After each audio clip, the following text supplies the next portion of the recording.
they're not learning what to do. They're learning new instruments and new devices. So they know the operation itself. So if the patient is in danger, they know exactly when to stop and to do the old-fashioned technique. So that part I'm less worried about. Some of the beneficiaries spoke to GBC News. I wish almost all hospitals in Ghana can adopt this method of surgery to minimize the rate of infection and for cosmetic purpose. We've been taught ways to do it safely. So one of the ways is to do it under direct visualization. That means you are actually seeing what you are doing before you place anything. That reduces the risk of perforating any organ to almost zero.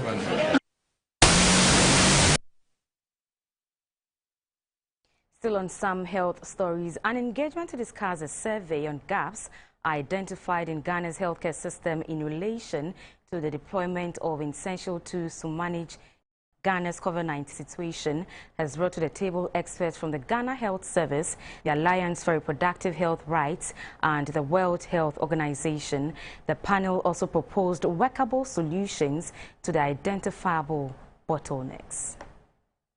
In June 2021, the Ghana Health Service, in partnership with the World Health Organization, launched a study to identify the loopholes in Ghana's healthcare system, which was impeding the rapid deployment of essential COVID-19 tools in the country.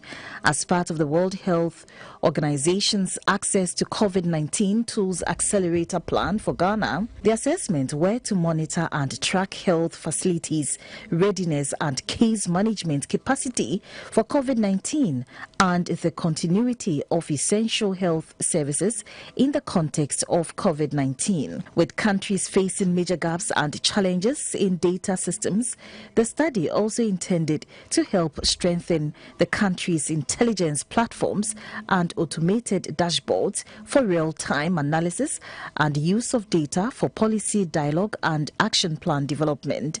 In Ghana on Wednesday, partners in health, including the World Health Organization, the Ghana Health Service, and the Alliance for Reproductive Health Rights, used the platform to discuss the result of the study and gave the experts an opportunity to address the gaps identified in the study report. Although most hospitals have X-ray and ultrasound machines, very few of the hospitals have things like MRI and CT scan, and so that is also an area for concern. In terms of oxygen supply, most of the facilities relied on the portable gas cylinders for supply of oxygen, and I think that is also one area that would need some attention. With the outbreak of COVID-19 in 2019, majority of the world's economies have been adversely affected. However, the anticipation of these aspects in the healthcare system is to help reduce the magnitude of the impact of the. The Commission for Technical and Vocational Education and Training, CTVET, says it has entered a new phase of technical. The Acting Director General of CTVET, Dr. Alfred Chea, says at a media briefing in Accra. Addressing skills mismatch, according to industry players, is one sure way to bridge the skills gap in students trained in academic institutions and meet the needs of industry. In recent years, skills development in the area of technical and vocational training has become a priority to government since it helps in making people economically self-reliant. The Acting Director General of CTVET, Dr. Alfred Chea Asamoah, explained what the new phase is all about. The Ghana Enterprise Agency, if you look at the Jobs and Skills Project, is to give support to 50,000 people. Then out of the 5,000 will be given resources to expand their business or to start something. That is why the Jobs and Skills Project is saying let's support the industry to train more people. So the young entrepreneur, and as part of the Jobs and Skills Project, the Skill Development Fund, the Ghana Skill Development Fund, is going to support more young people with resources, with training, so that they can establish their companies. In agric, we are expanding the training to make sure that agric mechanization, research and innovation in agric is embarked on. He reiterated that the youth of today stands a better chance if they are equipped with vocational and technical skills. Now, government has been urged to take a second look at its expenditure on education, focusing more on the development of basic schools.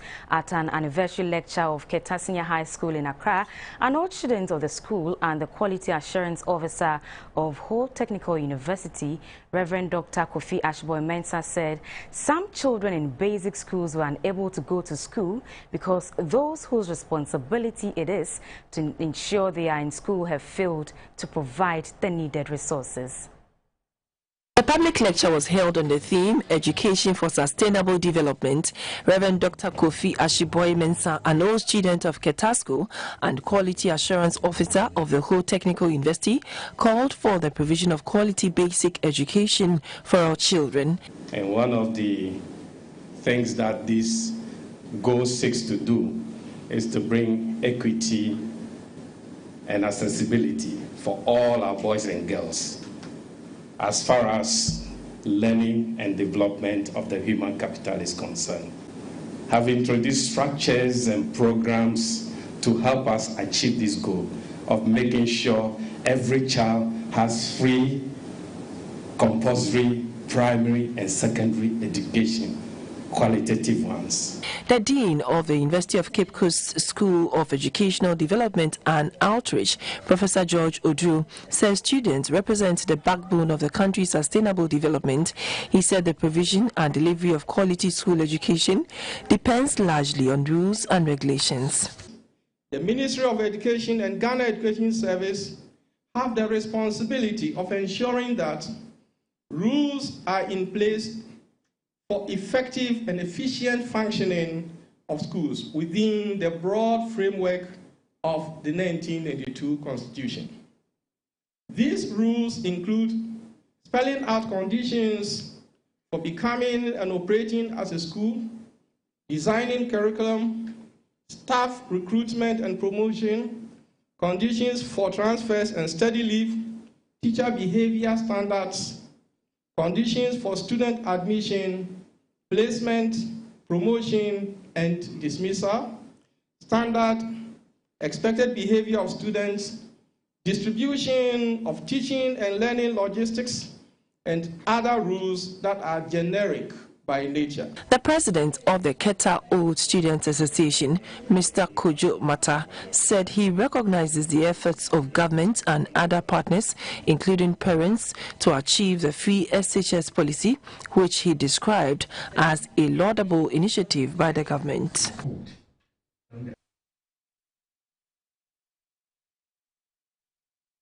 Pupils and teachers of the Kwesidiaka DA Basic School in the Okere district of the Eastern Region is appealing to government and benevolent organizations to, as a matter of urgency, help put up a classroom block for the school to enhance effective teaching and learning. The SOS was sent when GBC News team visited the school to assess the deplorable nature of the structure, which serves as a classroom for the lower primary. Kwesidiaka DA Basic School was established in 2008 through the effort of community members and was absorbed by the government in 2014. The community members erected a structure which served as classroom for the pupils. Since its establishment and absorption, the school structure has not seen any major rehabilitation. The roofs of basic 4 and 5 classrooms were ripped off last year October during a rainstorm and has not yet been replaced. This has compelled the school authorities to combine the KG 1 and 2 in one class as well as basic 2 and 3 in another class to make room for the basic 4 and 5 pupils. Again, the school structure has developed some cracks while the floors of the classrooms are not cemented, making the rooms dusty. Due to the deplorable nature of the structure, the authorities are compelled to close the school whenever there is an impending rain because some of the roofs leak badly and classes cannot continue under such condition. This has led to a decline in academic performance in the Basic Education Certificate Examination (BECE).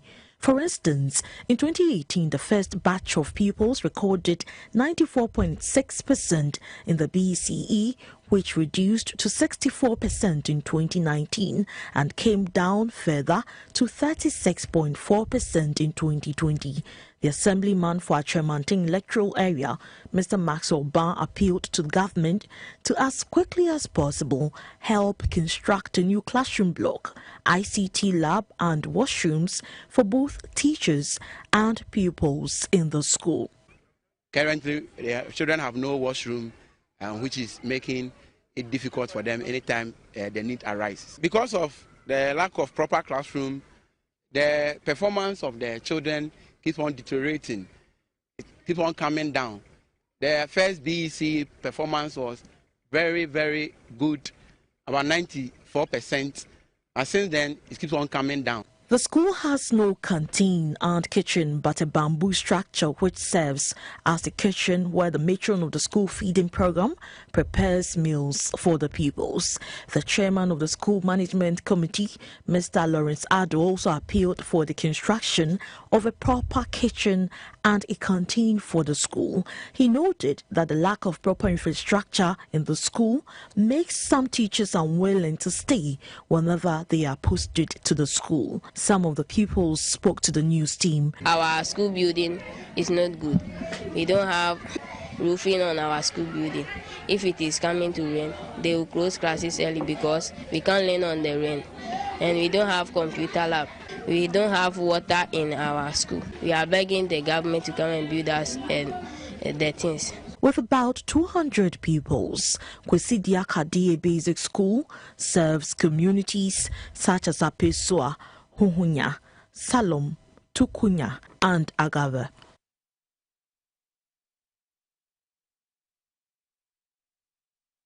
The Akrapim South Municipal Assembly, in collaboration with the Ghana National Fire Service, has stepped up campaigns to minimize rampant bushfires in the municipality. The target groups are farmers and the general public.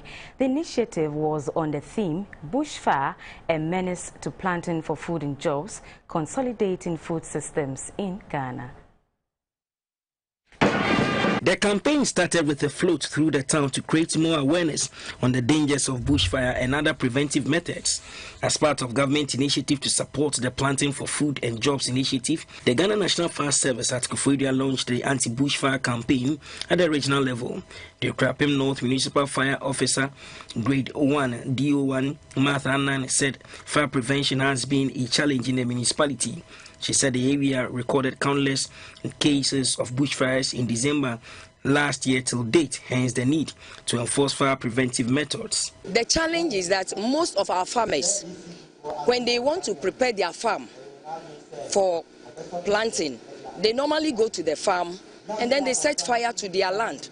At the end of the day, they think they are clearing the land, but at the end of the day, the bush fire spread, and then it affects other farms. So for it not to occur, we must go to the communities to educate them. At Edeba, the chief of Brekusu, Odifo Nana Otin Kranchi, said bushfire has wreaked havoc on families.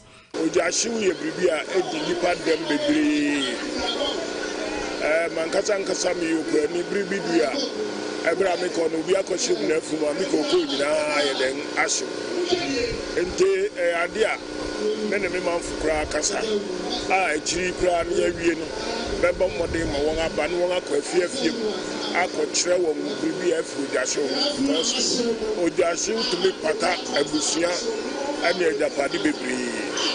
A representative of the Municipal Chief Executive, Mr. Emmanuel Abugri, said the anti-bushfire campaign has come at an opportune time. The NADMO coordinator, Mr. Bachman Akufu Intu, says they will continue to support initiatives that impact positively on the society.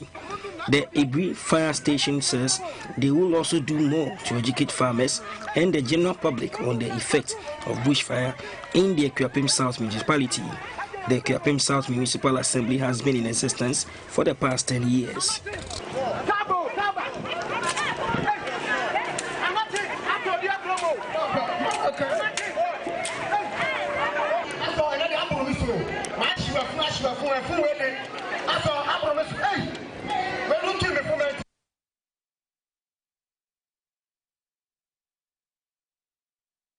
Now, if you missed some of the past, you missed some of the past with major stories, here is an opportunity to catch up in pictures.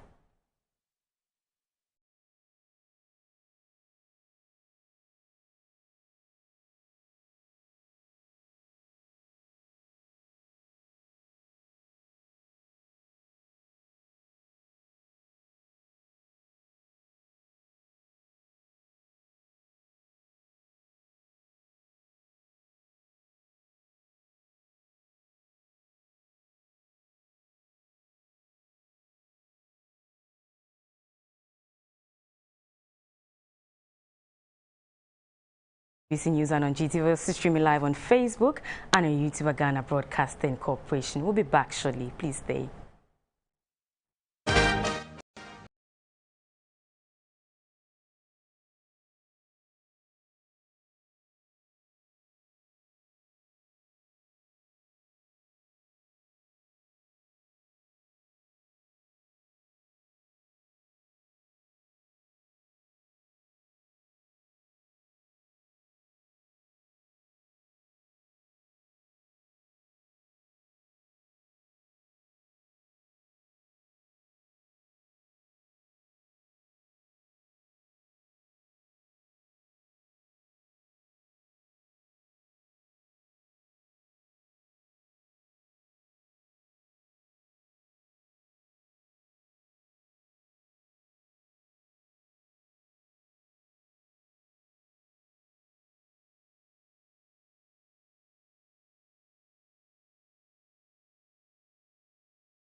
Now let's do business. The Ghana Enterprises Agency GEA has cautioned the public to desist from engaging middlemen who request for money from prospective small and medium enterprises to approve loans for them.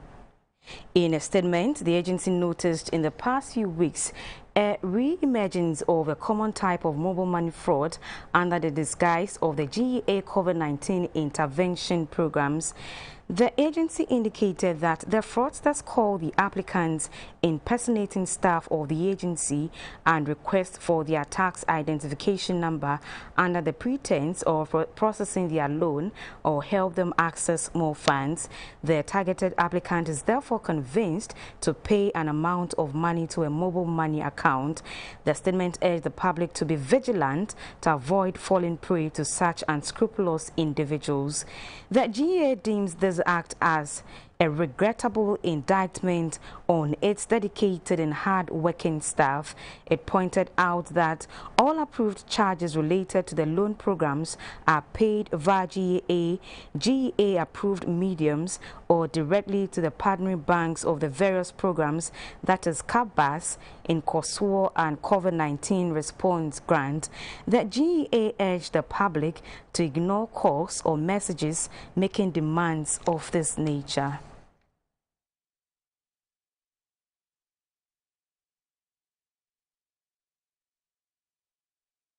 Also, the Ghana Enterprises Agency has supported 74 micro, small and medium-scale enterprises with an amount of 7 million cedis. The Chief Executive, Mr. Kosi Yankee Aye, said the assistance is to aid the growth of local businesses and help the private sector to expand and create more job opportunities.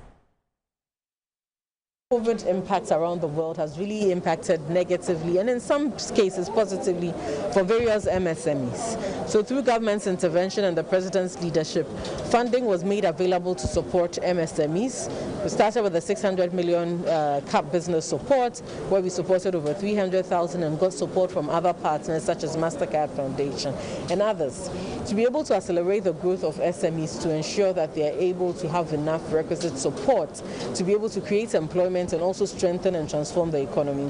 Government negotiated with the World Bank and together came up with access to finance component to support these businesses, especially under the COVID era. Over the past few months, we've been creating the opportunity to actually go into these businesses to do an assessment. We opened a portal, over 8,000 businesses applied. Out of that, 4,000 were within the range of the small and medium enterprises. And we went in to do further assessments of those that we had in, keeping in mind those who had passed, those who had also were export ready, those who had the potential to create employment. Over the past 4 years, we've increased access to finance from, let's say, $600,000 from Ghana Enterprises Agency to close to $160 million. So there are various interventions that we've brought out, and we want to bring about more. For us to be able to do that, we need to support businesses that are showing transformational changes. As part of reducing unemployment across the country and create more job opportunities, the Ghana Indian Trade Advisory Chamber Foundation and the Global Africa Trade Advisory Chamber has launched a special initiative dubbed the Knowledge Bank in Accra. The initiative will serve as an idea forum to give students and young entrepreneurs the platform to support and sell their ideas to investors to set up and expand their businesses. According to the president of the Global Africa Trade Advisory Chamber, Dominic Odro-Entry, the concept of Knowledge Bank is to shape and financially support students with business ideas in all fields to support the growth of the economy. He says students in all sectors, including agriculture, health, business and science, can take advantage of this initiative and come up with ideas which will undergo scrutiny for days and properly shaped for investments. The India Trade Advisory Chamber, GITAC, aim is to promote trade, investment and cultural interaction between Ghana and India.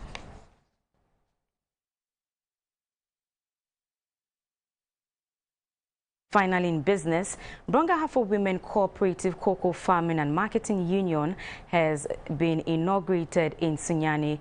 Women cocoa farmers and those in the cocoa value chain in Bono, Ahafo and Bono East regions are the members of the group.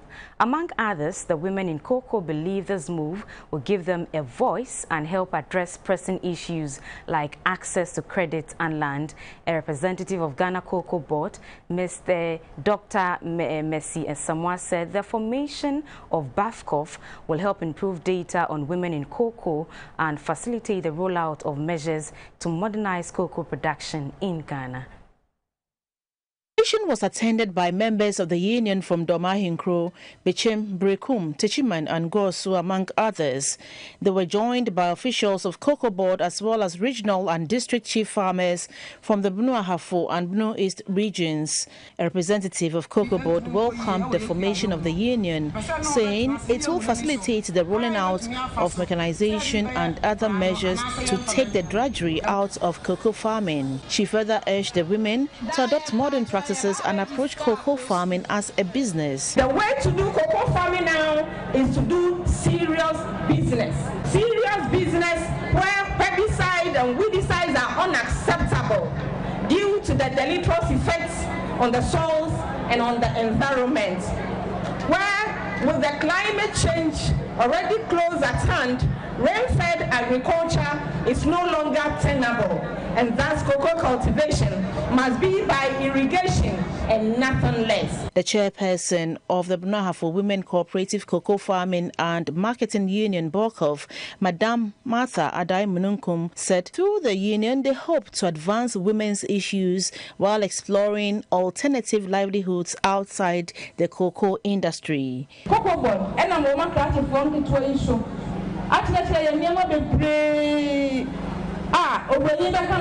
Additional livelihood. Say, Emma, young she and your man can get it and pay for doing. A son said, Cocoa, my fish, dear. Tis a cocoa and milk to moi. You bet me, I let your man can get here. You did ever buy young hoop. The Bono Regional Minister, Madame Justina Owusu Banahini, urged the members to leverage on the union to explore opportunities to diversify their incomes and become more resilient. The executives of the BOCOF were sworn in at the event. There was also a sketch to drum home the need to avoid child labor in cocoa production. The inauguration of BOCOF also featured an exhibition of products produced by members and agricultural inputs.